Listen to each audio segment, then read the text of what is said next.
জানিয়ে দেব সর্বশেষ আপডেট বাংলা সংবাদ। প্রথমেই শিরোনাম। টেলিগ্রামে ছাত্র সমন্বয়ক হাসনাত আবদুল্লাহ এবং সার্জিস আলমের 9 মিনিটের গোপন ভিডিও ফাঁস। এবার কঠিনভাবে রেগে গেছেন ছাত্র সমন্বয়কের উপর সেনাপ্রধান। অবশেষে শেষ রক্ষাও হলো না বৈষম্য বিরোধী ছাত্র আন্দোলনের সমন্বয়কদের। যে কোনো সময় গ্রেপ্তার হতে পারে ছাত্র সমন্বয়ক সার্জিস আলম এবং হাসনাত আবদুল্লাহ। সর্বশেষ জানবেন ডক্টর ইউনূসের অবর্তমানে শেখ হাসিনা দেশে ঢোকার পরিকল্পনা। এতক্ষণ শুনলেন সংবাদ শিরোনাম, এখন শুনবেন ছাত্র সমন্বয়কদের বিস্তারিত গোপন ভিডিও। আনুমানিক 50 দিন হয়েছে।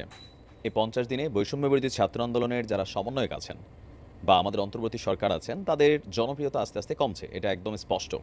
আর এই কমার পেছনে মেইন যে রিজনগুলো হচ্ছে, প্রধান এবং অন্যতম বিষয়টা হচ্ছে সমন্বয়করা ভাবছেন বা তাদের কথাবার্তাতে অন্যান্য রাজনৈতিক দলগুলো যেই জায়গাটাতে দ্বিমত পোষণ করছেন, যে তাদের কথাবার্তায় মনে হয় যে ঢাকা ইউনিভার্সিটির শুধু ছাত্ররাই এই বৈষম্য বিরোধী আন্দোলন বা সারা বাংলাদেশে যেই সরকার পতন ঘটিয়েছে আওয়ামী লীগ সরকারে, সেটা শুধু তাদের ক্রেডিট।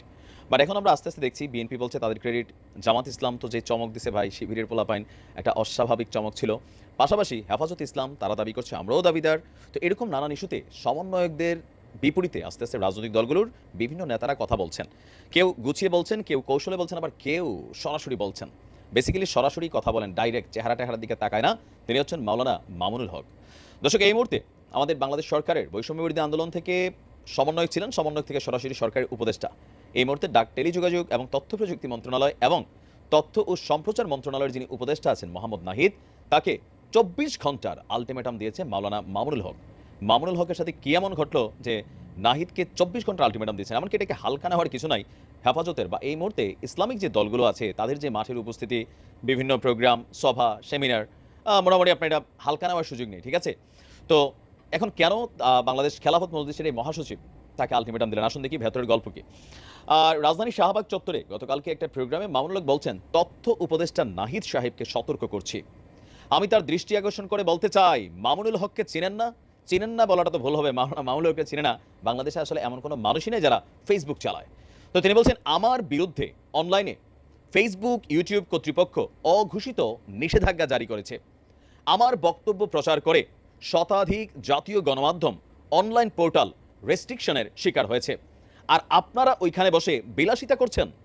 বৈষম্যের বিরুদ্ধে এই সংগ্রামে আমাদের সমস্যাগুলো সমাধানের কোনো চিন্তা আপনাদের মধ্যে দেখছি না। আপনারা উপদেষ্টা পরিষদ, রাষ্ট্র পরিচালনা করতে পারবেন না আমাদের সহযোগিতা ছাড়া।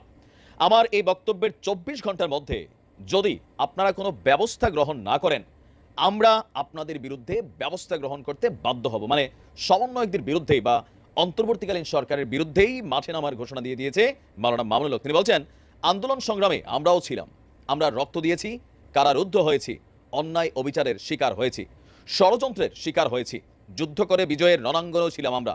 এখন রাষ্ট্রকে এগিয়ে নেওয়ার কাজে আমরা সহযোগিতা করতে চাই। আমাদের গায়ে পরে সহযোগিতা যদি পায়ে ঠেলতে চান, তাহলে সেই পা ভেঙে গুড়িয়ে দিতে এক মুহূর্ত আমরা বিলম্ব করব না। সকল শ্রেণীর শিক্ষা ব্যবস্থায় নতুন শিক্ষা ব্যবস্থা প্রণয়ন করতে হবে। আমাদের উপেক্ষার ধারা অব্যাহত থাকলে আমরা বেশি দিন চুপ করে থাকবো না।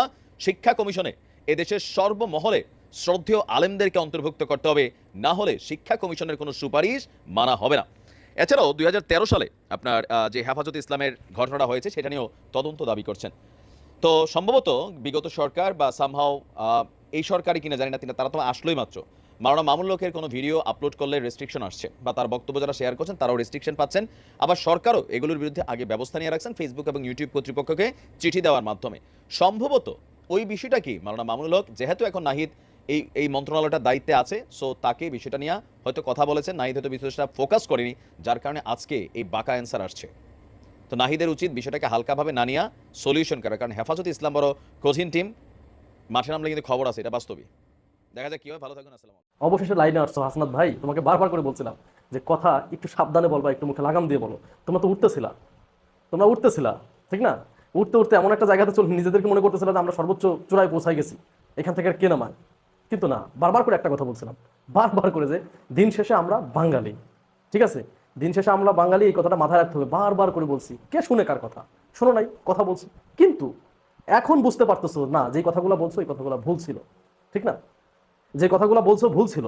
তোমরা বলছো যে বিগত 15-16 বছরে শেখ হাসিনা আর কিচ্ছু করতে পারে নাই, তোমরা 1 মাসে তার পতন ঘটাই দেখাইছো। কিন্তু এই পতনটা কে ঘটাইছিল এখন তো বুঝতে পারতেছো।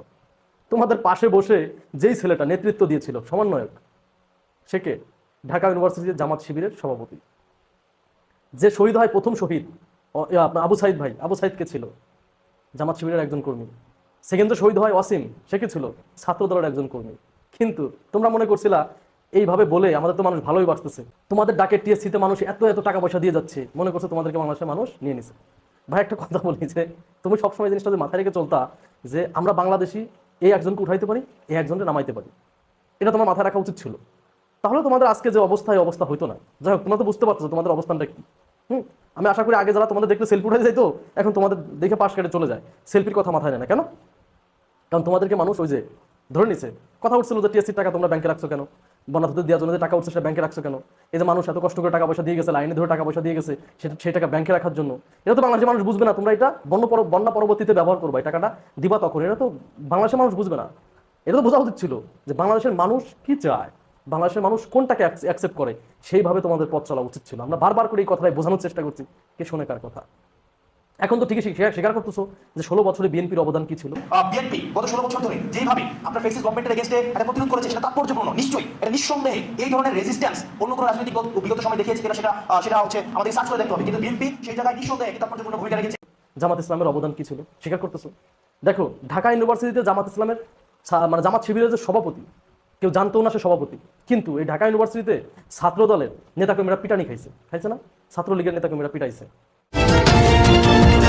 বিস্তারিত ভিডিওতে দেখতে পারলেন বৈষম্য বিরোধী ছাত্র আন্দোলনের প্রধান দুই সমন্বয়ক হাসনাত আবদুল্লাহ এবং সার্জিস আলমের চাঞ্চল্যকর তথ্য।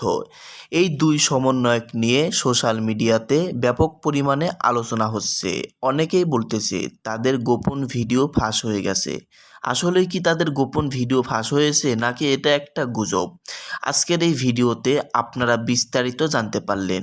এবং ডক্টর ইউনূস এখন বর্তমানে বাংলাদেশে নেই, তিনি আমেরিকাতে গিয়েছেন জাতিসংঘের উদ্দেশ্যে, সেখানের অধিবেশনে তিনি ভাষণ দিবেন।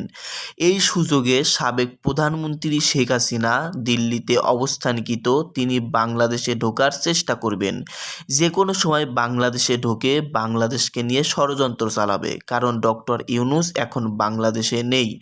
গভীরভাবে ষড়যন্ত্র করতেছেন শেখ হাসিনা। এই দিকে কঠিন সিদ্ধান্ত নিয়েছেন সেনাপ্রধান ওয়াকারুজ্জামান।